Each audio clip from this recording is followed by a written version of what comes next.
can't be neutral on a moving train, I told y'all before.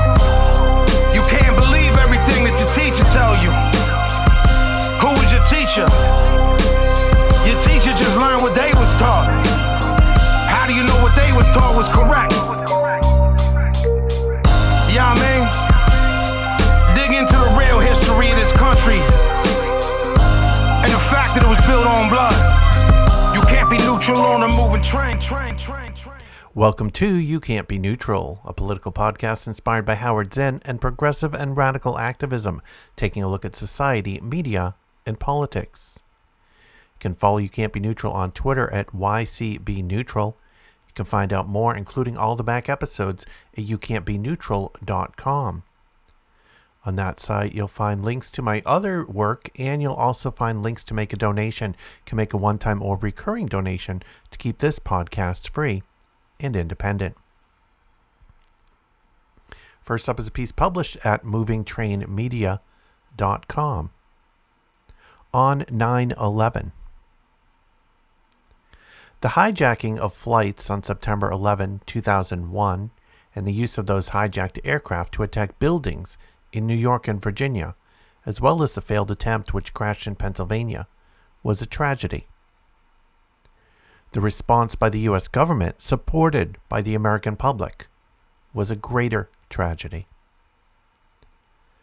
George W. Bush, who barely won the presidency with the help of the Supreme Court halting recounts in Florida, saw his approval rating go up to 86%. Mayor Rudy Giuliani, remember Rudy, was named Times Person of the Year. Overt U.S. nationalism exploded with American flags flying everywhere, as did anti-Muslim hate crime, which grew 1,600% in 2001.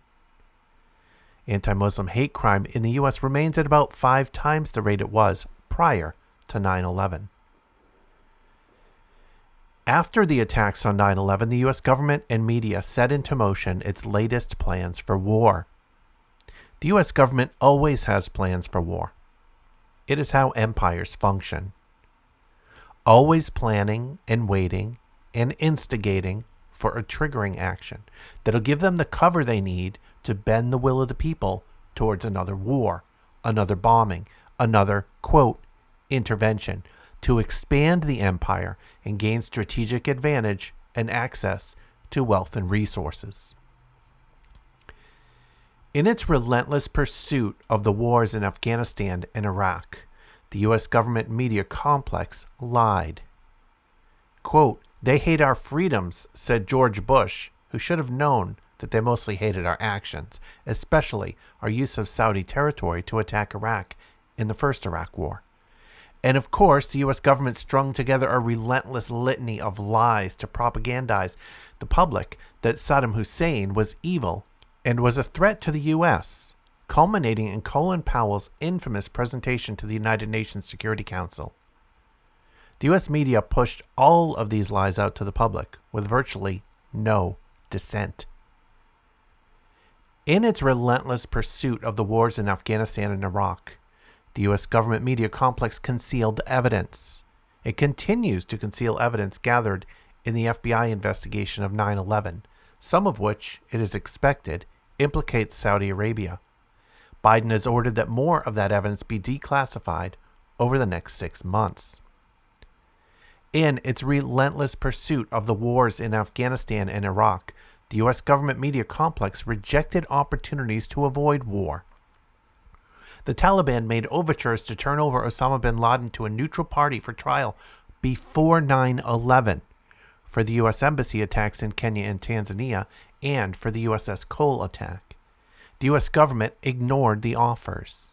The Taliban made a similar offer after the U.S. began bombing in 2001, in something like the first 2 weeks, which was rejected by the Bush administration.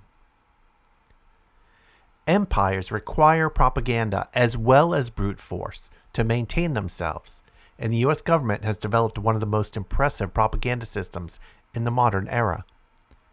Through the education system and what is described as the, quote, free press, the U.S. government conditions the U.S. public to believe an underlying narrative that it manipulates to generate desired responses for and against whatever it chooses. The free press, of course, is a lie. When you have a commercial media apparatus dependent on advertising dollars for survival, and those advertisers are national and international corporations, that press is not free, especially when those same corporations fund elections and fund the people in government. The influence is constant and powerful.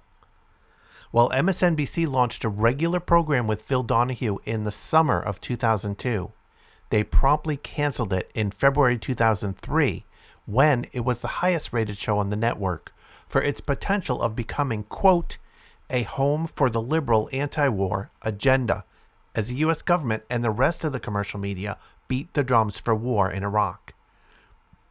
Even when it was airing, the network put significant pressure on Donahue to slant the content, calling for 2 conservative or pro-war guests for every liberal or anti-war guest.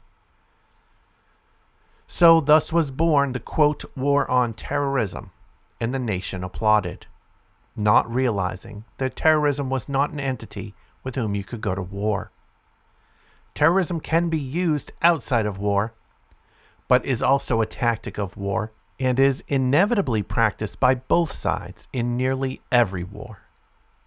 As Howard Zinn said, quote, how can you have a war on terrorism when war itself is terrorism? And hundreds of thousands died, and millions were harmed in so many ways, and the world is no safer. And on top of the casualties and deaths at the hands of our military was the loss of our freedoms. George Bush and the U.S. Congress did more to harm our freedoms after 9/11 than the terrorists did. We got the Department of Homeland Security, enhanced spying, the Patriot Act, torture and detention without trial in Guantanamo Bay and elsewhere. The assault on our freedoms by our own government after 9/11 were real and lasting. The U.S. government response to 9/11 was a greater tragedy than the terrible tragedy of 9/11. Next up is a piece written by Tom Engelhardt, published at tomdispatch.com. The decline and fall of the Roman, American Empire. They weren't kidding when they called Afghanistan the graveyard of empires. Indeed, that cemetery has just taken another imperial body. And it wasn't pretty, was it? Not that anyone should be surprised. Even after 20 years of preparation, a burial never is. In fact, the shock and awfulness in Kabul and Washington over these last weeks shouldn't have been surprising given our history. After all, we were the ones who prepared the ground and dug the grave for the previous internment in that very cemetery. That, of course, took place between 1979 and 1989, when Washington had no hesitation about using the most extreme Islamists, arming, funding, training, and advising them to ensure that one more imperial carcass, that of the Soviet Union, would be buried there. Side note, Washington has very few qualms about using Islamists wherever they serve our needs, such as in Syria. When on February 15, 1989, the Red Army finally left Afghanistan, crossing the Friendship Bridge into Uzbekistan, Soviet Commander General Boris Gromov, the last man out, said, quote, that's it. Not one Soviet soldier or officer is behind my back. It was his way of saying, so long, farewell, good riddance to the endless war that the leader of the Soviet Union had by then taken to calling the bleeding wound. Yet, in its own strange fashion, that graveyard would come home with them. After all, they returned to a bankrupt land sucked dry by that failed war against those American and Saudi-backed Islamist extremists. 2 years later, the Soviet Union would implode, leaving just one truly great power on planet Earth. Along with, of course, those very extremists Washington had built into a USSR-destroying force.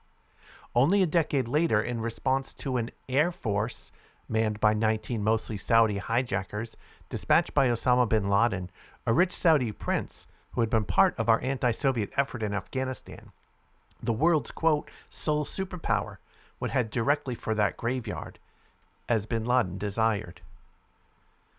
Despite the American experience in Vietnam during the previous century, the Afghan effort of the 1980s was meant to give the USSR its own Vietnam. Key Bush administration officials were so sure of themselves that, as the New York Times recently reported, they wouldn't even consider letting the leaders of the Taliban negotiate a surrender once our invasion began.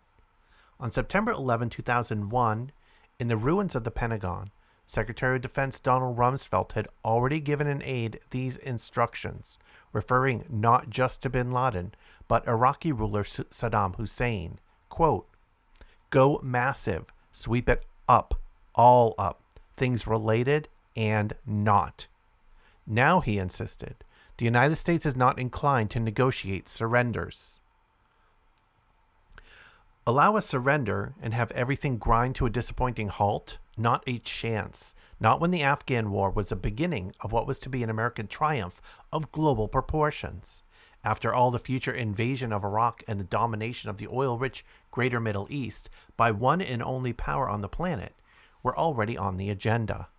How could the leaders of such a confident land with a military funded at levels the next most powerful countries combined couldn't match have imagined its own 2021 version of surrender? And yet, once again, 20 years later, Afghanistan has quite visibly and horrifyingly become a graveyard of empire, as well, of course, as a graveyard for Afghans. Perhaps it's only fitting that the Secretary of Defense, who refused the surrender of the enemy in 2001, was recently buried in Arlington National Cemetery with full honors. In fact, the present Secretary of Defense and the head of the Joint Chiefs of Staff both reportedly knelt before Mr. Rumsfeld's widow, Joyce, who was in a wheelchair, and presented her with the flag from her husband's coffin. Meanwhile, Joe Biden was the third president since George W. Bush and crew launched this country's forever wars to find himself floundering haplessly in that same graveyard of empires.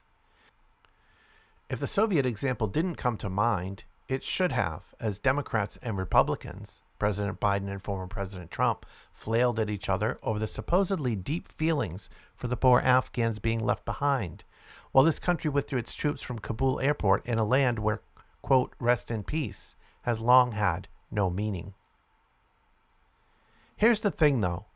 Don't assume that Afghanistan is the only imperial graveyard around, or that the U.S. can simply withdraw, however ineptly, chaotically, and bloodily, leaving that country to history and the Taliban.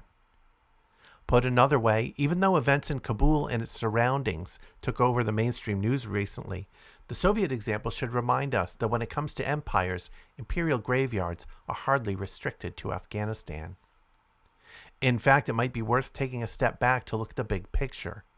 For decades, the U.S. has been involved in a global project that has come to be called nation building. Even if from Vietnam, Laos, and Cambodia to Afghanistan and Iraq, it often seemed an endless exercise in nation unbuilding. An imperial power of the First Order, the United States long ago largely rejected the idea of straightforward colonies. In the years of the Cold War, and then of the War on Terror, its leaders were instead remarkably focused on setting up an unparalleled empire of military bases and garrisons on a global scale. This, and the wars that went with it, have been the unsettling American imperial project since World War II. And that unsettling should be taken quite literally. Even before recent events in Afghanistan, Brown University's invaluable Costs of War project estimated that this country's conflicts of the last 2 decades across the greater Middle East and Africa had displaced at least 38 million people, which should be considered nation unbuilding of the First Order. Since the Cold War began, Washington has engaged in an endless series of interventions around the planet, from Iran to the Congo, Chile to Guatemala, as well as in conflicts large and small. Now, with Joe Biden having withdrawn from America's disastrous Afghan war, you might wonder whether it's all finally coming to an end, even if the U.S. still insists on maintaining 750 sizable military bases globally. Count on this, though. The politicians of the great power that hasn't won a significant war since 1945 will agree on one thing, that the Pentagon and the military-industrial complex deserve yet more funding, no matter what else doesn't. In truth, those institutions have been the major recipients of actual infrastructure spending over much of what might still be thought of as the American century. They've been the true winners in this society, along with the billionaires, who, even in the midst of a grotesque pandemic, raked in profits in a historic fashion. In the process, those tycoons created possibly the largest inequality gap on the planet, one that could destabilize a democracy even if nothing else were going on. The losers? Don't even get me started. Or think of it this way. Yes, in August 2021, it was Kabul, not Washington, D.C., that fell to the enemy. But the nation unbuilding project, in which this country has been involved over these last decades, hasn't remained thousands of miles away. Only half noticed here, it's been coming home, big time. Donald Trump's rise to the presidency amid election promises to end America's endless wars should really be seen as part of that war-induced unbuilding project at home. In his own strange fashion, the Donald was Kabul before its time, and his rise to power unimaginable without those distant conflicts and the spending that went with them, all of which, however unnoticed, unsettled significant parts of this society. You can tell a lot about a country if you know where its politicians unanimously agree to invest taxpayer dollars. At this very moment, the U.S. is in a series of crises, none worse than the heat, fire, and flood season that's hit not just the mega drought-ridden West, or the inundated Tennessee, or hurricane-racked Louisiana, or the tropical storm-tossed Northeast, but the whole country. Unbearable warmth, humidity, fires, smoke, storms, and power outages. That's us. Fortunately, as always, Congress stands in remarkable unanimity when it comes to investing money where it truly matters. And no, you knew perfectly well that I wasn't referring to the creation of a green energy economy. In fact, Republicans wouldn't hear of it, and the Biden administration, while officially backing the idea, has already issued more than 2,000 permits to fossil fuel companies for new drilling and fracking on federal lands. In August, the president even called on OPEC, the Saudis in particular, to produce significantly more oil to halt a further rise in gas prices at the pump. As America's eternally losing generals come home from Kabul, what I actually had in mind was the one thing that just about everyone in Washington seems to agree on: funding the military-industrial complex beyond their wildest dreams. Congress has recently spent months trying to pass a bill that would, over a number of years, invest an extra $550 billion in this country's badly tattered infrastructure, but never needs time like that to pass Pentagon and other national security budgets that for years now have added up to well over $1 trillion annually. And side note, in fact, Congress has just passed an increase to the insane spending that we do on the military of another $35 billion roughly. In another world, with the Afghan war ending and U.S. forces at least theoretically coming home, it might seem logical to radically cut back on the money invested in the military-industrial complex and its ever more expensive weaponry. In another American world on an increasingly endangered planet, significantly scaling back American forces in every way and investing our tax dollars in a very different kind of defense would seem logical indeed. And yet, as of this moment, as Greg Jaffe writes at the Washington Post, the Pentagon continues to suck up, quote, a larger share of discretionary spending than any other government agency. Fortunately for those who want to keep funding U.S. military in the usual fashion, there's a new enemy out there with which to replace the Taliban. one that the Biden foreign policy team and a pivoting military is already remarkably eager to confront: China. At least when the latest infrastructure money is spent, if that compromise bill ever really makes it through a Congress that can't tie its own shoelaces, something will be accomplished. Bridges and roads will be repaired, new electric vehicle charging stations set up, and so on. When, however, the Pentagon spends the money just about everyone in Washington agrees it should have, we're guaranteed yet more weaponry this country doesn't need, poorly produced for thoroughly exorbitant sums, if not more failed wars as well. I mean, just think about what the American taxpayer, quote, invested in the losing wars of this century. According to Brown University's Costs of War project, $2.313 trillion went into that disastrous Afghan war alone, and at least $6.4 trillion by 2020 into the full-scale war on terror. And that doesn't even include the estimated future costs of caring for American veterans of those conflicts. In the end, the total may prove to be in the $8 trillion range. Hey, at least $88 billion just went to supplying and training the Afghan military, most of which didn't even exist by August 2021, and the rest of which melted away when the Taliban advanced. Just imagine for a minute where we might really be today if Congress had spent close to $8 trillion rebuilding this society rather than unbuilding and wrecking distant ones. Rest assured, this is not the country that ended World War II in triumph, or even the one that outlasted the Soviet Union and whose politicians then declared it the most exceptional, indispensable nation ever. This is a land that's crumbling before our eyes, being unbuilt month by month, year by year. Its political system is on the verge of dissolving into who knows what amid a raft of voter suppression laws, wild claims about the most recent presidential election, an assault on the Capitol itself, and conspiracy theories galore. Its political parties seem ever more hostile, disturbed, and disparate. Its economy is a gem of inequality, its infrastructure crumbling, its society seemingly coming apart at the seams.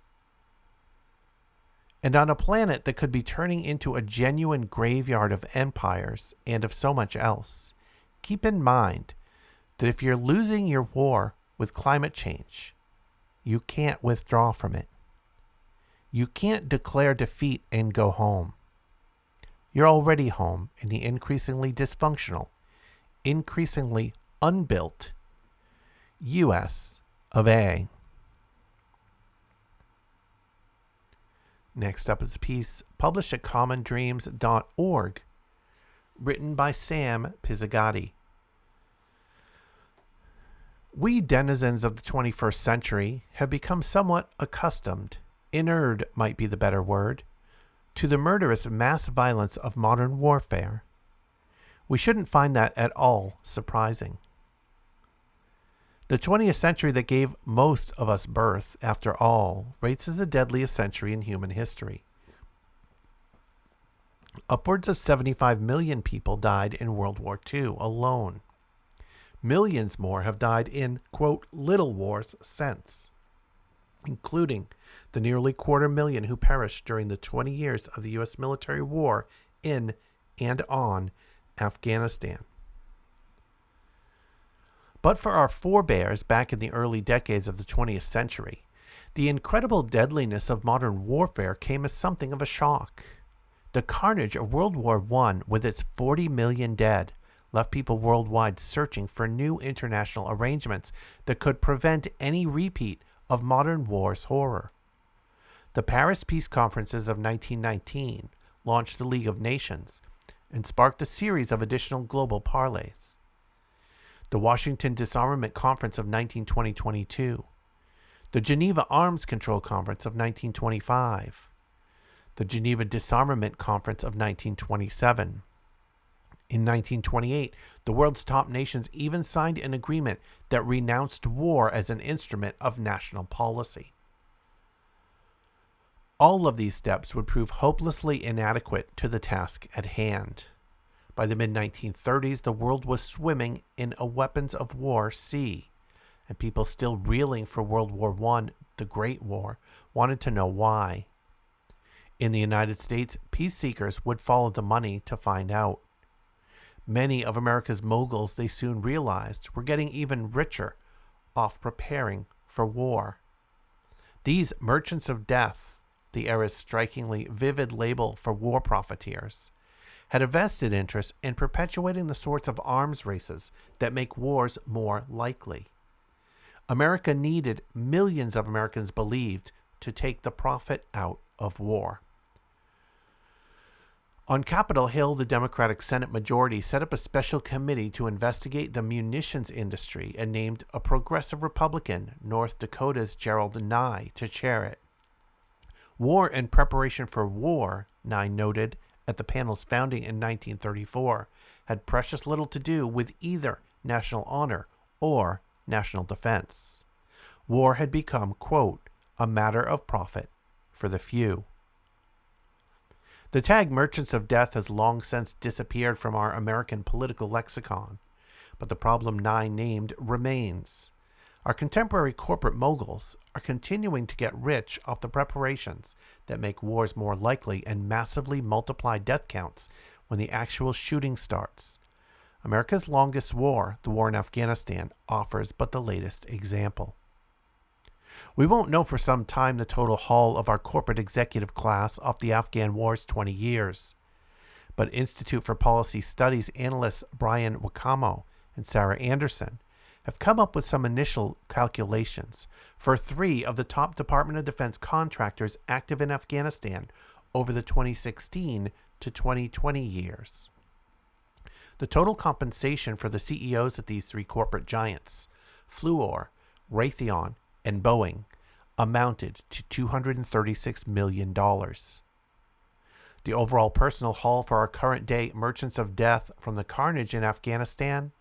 We would need a modern-day special congressional committee to get at that number, partly because many of the enterprises facilitating death and destruction remain privately held and need not release the annual executive pay figures that publicly traded companies must release. A modern-day high-profile panel on war profiteering might not be a bad idea. Congressional members of that panel could start their work by reviewing the 1936 conclusions of the Senate's original Special Committee on Investigation of the Munitions Industry. Munitions companies, that committee found, have exploited, quote, opportunities to intensify the fears of the people for their neighbors and have used them to their own profit. They have ignited and exacerbated arms races by constantly striving to, quote, scare nations into a continued frantic expenditure for the latest improvements in devices of warfare. Wars, the Senate panel summed up, rarely have one single cause, but it runs against the peace of the world for selfishly interested organizations to be left free to goad and frighten nations into military activity. Do these conclusions still hold water for us today? A new special committee could ask, and if they do, what can we do to remedy the situation? Some members of the original Senate panel apparently wanted to nationalize what we now call the defense industry. That didn't happen, and today's complex of military contractors dwarfs the size of the Merchants of Death network that Americans faced back in the 1930s. Our Pentagon and military, Lindsay Kashgarian of the National Priorities Project points out, currently, quote, take up more than half of the discretionary federal budget each year. And over half that spending goes to military contractors. Most of these contractors, adds Heidi Peltier, the director of the 20 Years of War Initiative at Boston University's Pardee Center.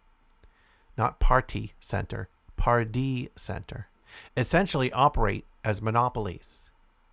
The excessive profits that status helps them grab are widening America's core inequality. Lockheed Martin's executive chair, at last count, is making $30.9 million a year. In 2020, execs at Lockheed and 4 other contracting giants, Boeing, Northrop Grumman, Raytheon, and General Dynamics, spent $60 million on lobbying to keep their gravy train going. Over the past 2 decades, the Center for Responsive Politics reports, the defense industry as a whole has spent $2.5 billion on lobbying, quote, to influence defense policy, and directed another $285 million to political candidates friendly to contracting business as usual. How can we upset that business as usual? Reducing the size of the military budget can get us started. Contracting out fewer necessary functions, keeping defense work in-house, and reforming the contracting process itself will also be essential. But executive pay needs to be right at the heart of that reforming. No corporate execs dealing in military matters should have a huge personal stake in ballooning federal spending for war. Current federal government contracting regulations do limit how much executives can grab directly in salary from the cash their companies pocket for contract work. But corporate execs don't particularly mind these limits since they get their overwhelming bulk of their total compensation from their stock-based rewards, not their salaries. Representative Jan Schakowsky and the Congressional Progressive Caucus have a better approach. Their newly proposed Patriotic Corporations Act would, among numerous other promising provisions, give extra points in contract bidding to firms that pay their top execs no more than 100 times what they pay their most typical workers. Few defense giants these days come anywhere close to that 100 times ratio. At Raytheon, for instance, the chief exec last year pulled down 193 times the pay of the company's most typical worker. And that relatively modest gap by U.S. corporate standards came only after the Raytheon CEO took a temporary COVID time pay haircut. And for a little bit more of what is in the Patriotic Corporations Act, here is an excerpt from a piece by Sarah Anderson published at MarketWatch.com. The Patriotic Corporations Act, championed by Illinois Democrat Representative Jan Schakowsky and backed by the 90-member Congressional Progressive Caucus, includes a long list of provisions aimed at lifting up American workers and reducing economic inequality. For instance, contractors would have to grant a week of family leave and another week of paid sick leave, so employees don't have to risk infecting their coworkers. The bill would also give extra points in bidding contests to companies that meet certain equity benchmarks, such as having a gap between their CEO and median worker pay of no more than 100 to 1. Encouraging contractors to reduce internal disparities would help ensure taxpayer value, since research indicates that companies perform better when they have narrower pay gaps. Companies could also get a leg up in the procurement process if they have corporate executive C-suites that are at least 40% women and people of color, and allow worker representatives on their boards. Unionized companies where employees have the chance to bargain collectively for a fair share of rewards would also get preferential treatment. The Patriotic Corporations Act also seeks to reward responsible stewards of our natural resources. A track record of environmental violations would be a disqualifier for taxpayer-funded contracts. Companies that use tax havens and other accounting tricks to stiff Uncle Sam would also have a harder time winning taxpayer support. 3 profitable corporations that ranked among the top 100 federal contractors of 2020, Booz Allen Hamilton, Jacobs Engineering, and Textron, paid 0 federal taxes last year, according to the Institute on Taxation and Economic Policy. We should be looking for new ways to unify and heal our crisis-torn populace. Rather than subsidizing corporations that widen our economic and social divides, every federal contract dollar should encourage business practices that make our nation stronger, more equitable, and resilient in the face of future crises. And I think those provisions are a Band-Aid. I think they're good. I think that having them rather than not having them, which as we currently don't, is better. But I think they're marginal improvements. They're not the bold, decisive action we need to get profit out of war. They are some Band-Aids making a bad system and a bad process a little bit better. And finally, a piece written by Howard Zinn. I found this at ontology.buffalo.edu. It originally was printed in The Progressive. A just cause, not a just war. And this was written in November of 2001, about 1 month after September 11. I believe two moral judgments can be made about the present, quote, war. The September 11 attack constitutes a crime against humanity and cannot be justified. And the bombing of Afghanistan is also a crime which cannot be justified. And yet, voices across the political spectrum, including many on the left, have described this as a just war. One longtime advocate of peace, Richard Falk, wrote in The Nation that this is, quote, the first truly just war since World War II. Robert Kuttner, another consistent supporter of social justice, declared in the American Prospect that only people on the extreme left could believe this is not a just war. I have puzzled over this. How can a war be truly just when it involves the daily killing of civilians, when it causes hundreds of thousands of men, women, and children to leave their homes to escape the bombs, when it may not find those who plan the September 11 attacks, and when it will multiply the ranks of people who are angry enough at this country to become terrorists themselves? This war amounts to a gross violation of human rights, and it will produce the exact opposite of what is wanted. It will not end terrorism. It will proliferate terrorism. I believe that the progressive supporters of the war have confused a just cause with a just war. There are unjust causes, such as the attempt of the United States to establish its power in Vietnam, or to dominate Panama, or Grenada, or to subvert the government of Nicaragua. And a cause may be just, getting North Korea to withdraw from South Korea, getting Saddam Hussein to withdraw from Kuwait, or ending terrorism. But it does not follow that going to war on behalf of that cause, with the inevitable mayhem that follows, is just. The stories of the effects of our bombing are beginning to come through, in bits and pieces. Just 18 days into the bombing, the New York Times reported, quote, American forces have mistakenly hit a residential area in Kabul. Twice, U.S. planes bombed Red Cross warehouses, and a Red Cross spokesman said, quote, now we've got 55,000 people without that food or blankets, with nothing at all. An Afghan elementary school teacher told a Washington Post reporter at the Pakistan border, when the bombs fell near my house and my baby started crying, I had no choice but to run away.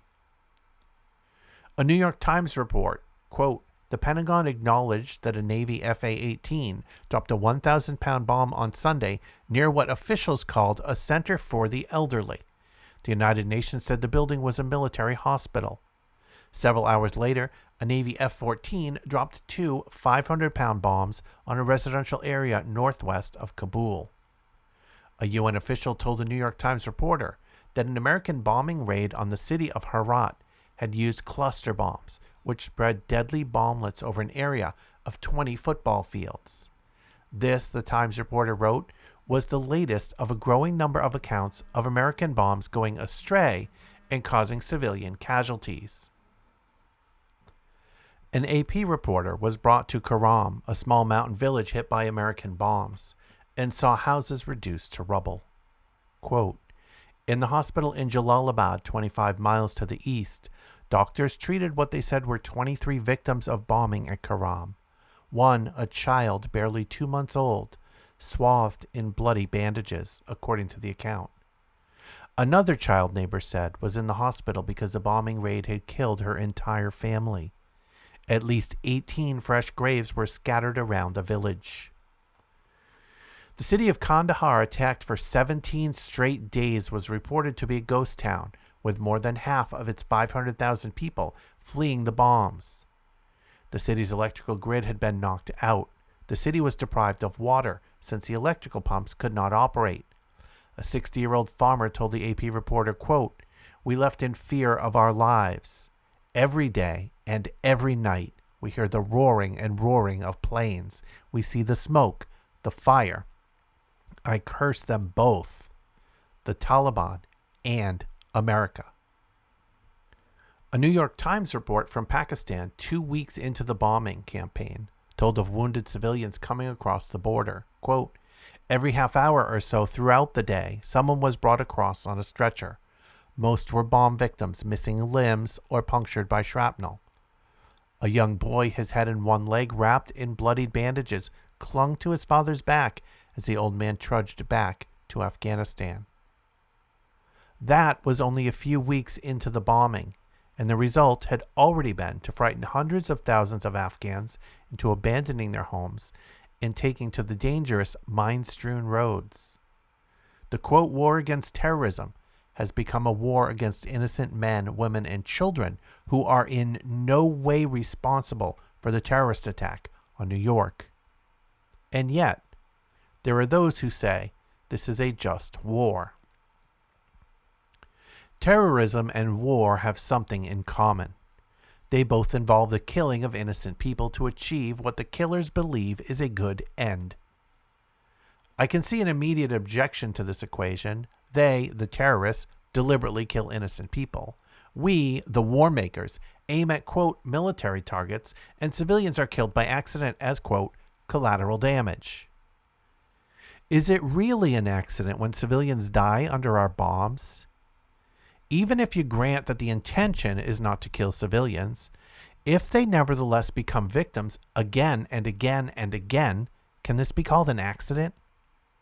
If the deaths of civilians are inevitable in bombing, it may not be deliberate, but it is not an accident, and the bombers cannot be considered innocent. They are committing murder as surely as are the terrorists.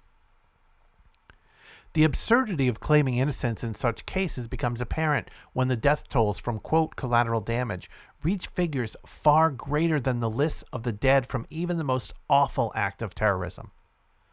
Thus, the, quote, "collateral damage" in the Gulf War caused more people to die, hundreds of thousands, if you include the victims of our sanctions policy, than the very deliberate terrorist attack of September 11.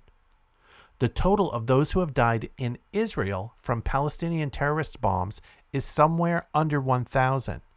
The number of dead from, quote, "collateral damage" in the bombing of Beirut during Israel's invasion of Lebanon in 1982 was roughly 6,000. We must not match the death lists. It is an ugly exercise, as if one atrocity is worse than another.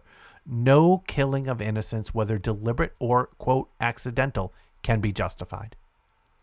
My argument is that when children die at the hands of terrorists, or, whether intended or not, as a result of bombs dropped from airplanes, terrorism and war become equally unpardonable. Let's talk about, quote, "military targets." The phrase is so loose that President Truman, after the nuclear bomb obliterated the population of Hiroshima, could say, quote, "The world will note that the first atomic bomb was dropped on Hiroshima, a military base. That was because we wished in this first attack to avoid, insofar as possible, the killing of civilians." What we are hearing now from our political leaders is, quote, "We are targeting military objectives. We are trying to avoid killing civilians. But that will happen, and we regret it." Shall the American people take moral comfort from the thought that we are bombing only military targets? The reality is that the term military covers all sorts of targets that include civilian populations. When our bombers deliberately destroy, as they did in the war against Iraq, the electrical infrastructure, thus making water purification and sewage treatment plants inoperable and leading to the epidemic waterborne diseases, the deaths of children and other civilians cannot be called accidental. Recall that in the midst of the Gulf War, the U.S. military bombed an air raid shelter, killing 400 to 500 men, women, and children who were huddled to escape bombs. The claim was that it was a military target, housing communications center. but the reporters going through the ruins immediately afterward said there was no sign of anything like that. I suggest that the history of bombing, and no one has bombed more than this nation, is a history of endless atrocities, all calmly explained by deceptive and deadly language like accident, military targets, and collateral damage. And I don't know if he's going to mention it further on in the story, but Howard Zinn was a member of a bombing team in World War II. So when he talks about these things, he knows of it both from studying it and from being a part of it. Indeed, in both World War II and in Vietnam, the historical record shows that there was a deliberate decision to target civilians in order to destroy the morale of the enemy. Hence, the firebombing of Dresden, Hamburg, Tokyo, the B-52s over Hanoi, the jet bombers over peaceful villages in the Vietnam countryside. When some argue that we can engage in, quote, limited military action without, quote, an excessive use of force, they are ignoring the history of bombing. The momentum of war rides roughshod over limits. The moral equation in Afghanistan is clear. Civilian casualties are certain. The outcome is uncertain. No one knows what this bombing will accomplish, whether it will lead to the capture of Osama bin Laden, perhaps, or the end of the Taliban, possibly, or a democratic Afghanistan, very unlikely, or an end to terrorism, almost certainly not. And meanwhile, we are terrorizing the population, not the terrorists. They are not easily terrorized. Hundreds of thousands are packing their belongings and their children into carts and leaving their homes to make dangerous journeys to places they think might be more safe.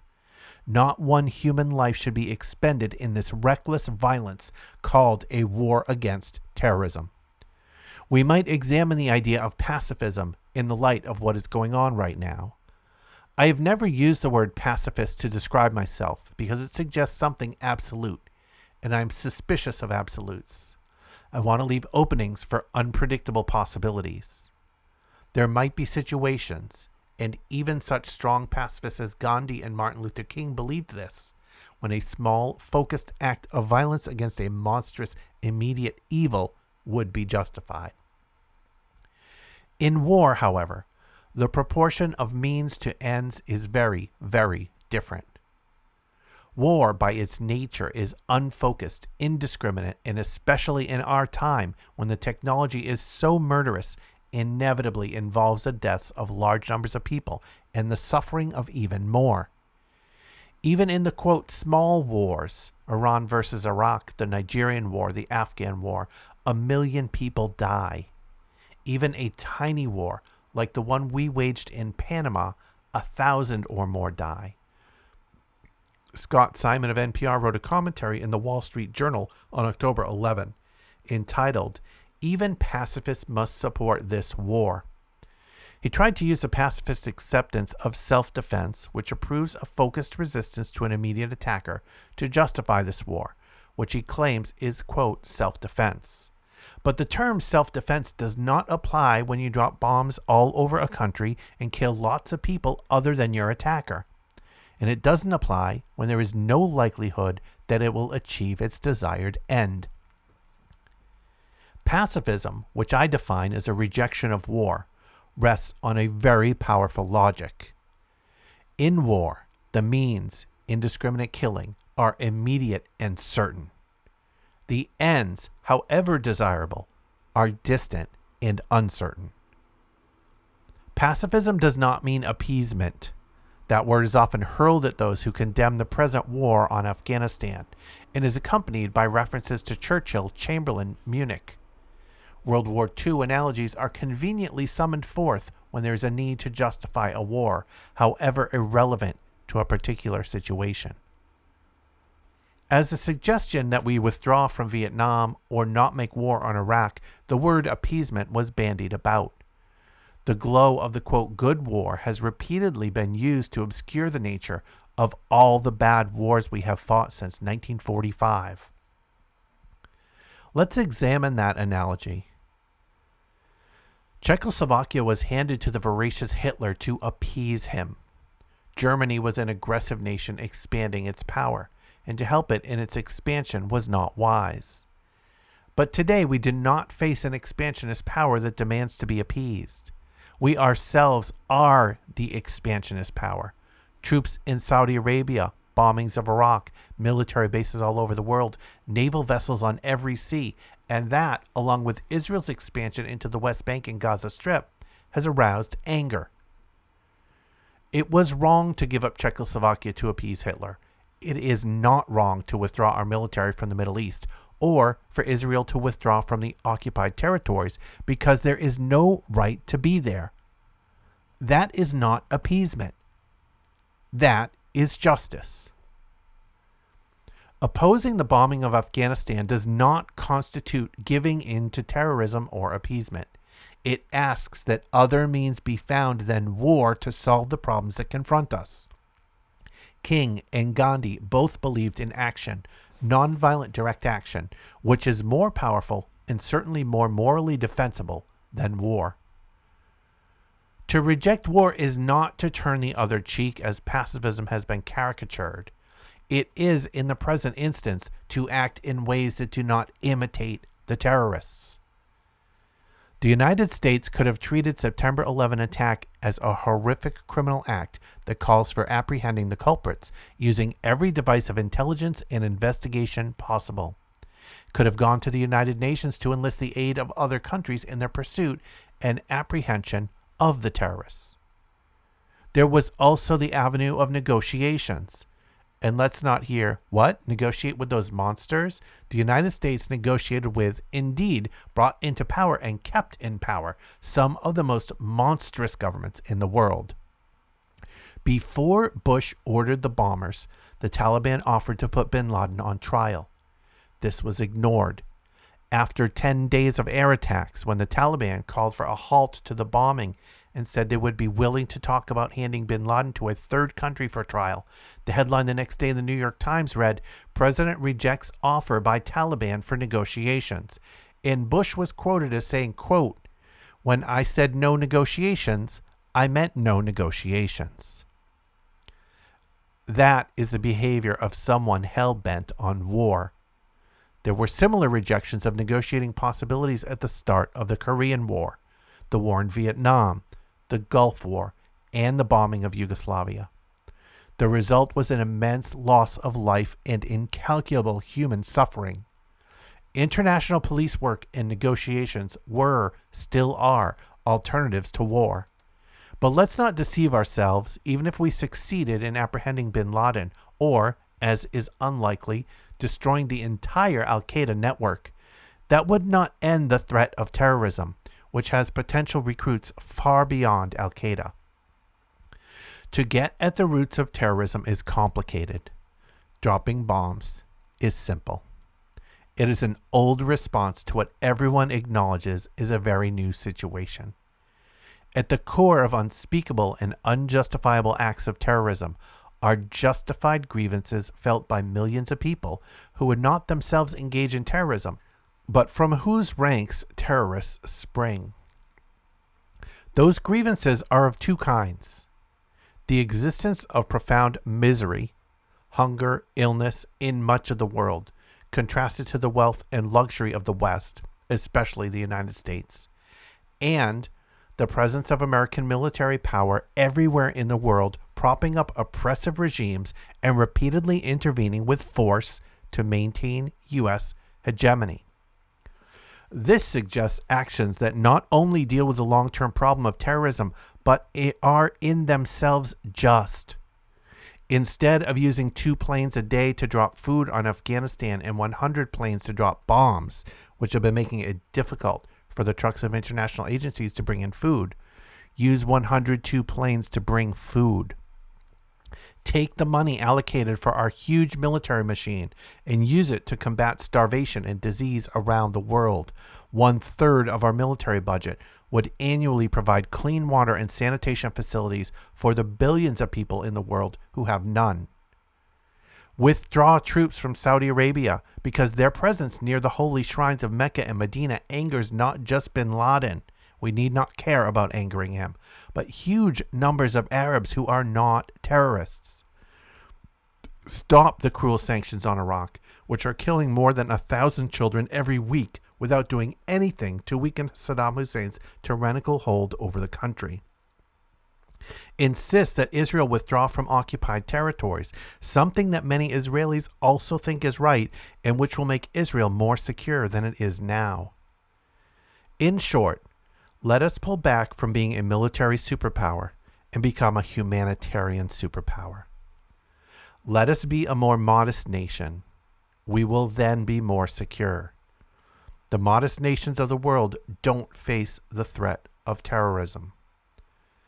Such a fundamental change in foreign policy is hardly to be expected. It would threaten too many interests: the power of political leaders, the ambitions of the military, the corporations that profit from the nation's enormous military commitments. Change will come, as at other times in our history, only when American citizens, becoming better informed, having second thoughts after the first instinctive support for official policy, demand it. That change in citizen opinion, especially if it coincides with a pragmatic decision by the government that its violence isn't working, could bring about a retreat from the military solution. It might also be a first step in the rethinking of our nation's role in the world. Such a rethinking contains the promise for Americans of genuine security, and for people elsewhere, the beginning of hope. And that will wrap up this episode of You Can't Be Neutral. Remember, you can follow You Can't Be Neutral on Twitter at YCBNeutral. You can check out all the back episodes at youcan'tbeneutral.com. You'll find some links there to make a donation and links to the other projects that I'm working on. And you can listen to You Can't Be Neutral and all my podcasts playing 24/7 at movingtrainradio.com. Now, a moment of Zinn. Thanks for listening. You'll notice that the name of this operation, remember at first it was going to be a crusade, but they backed off that because PR agents told them that wouldn't work. And then it was going to be infinite justice, but the PR agents said, wait a minute, you're sounding like you're divinity, so that wouldn't work. And then it was changed to enduring freedom.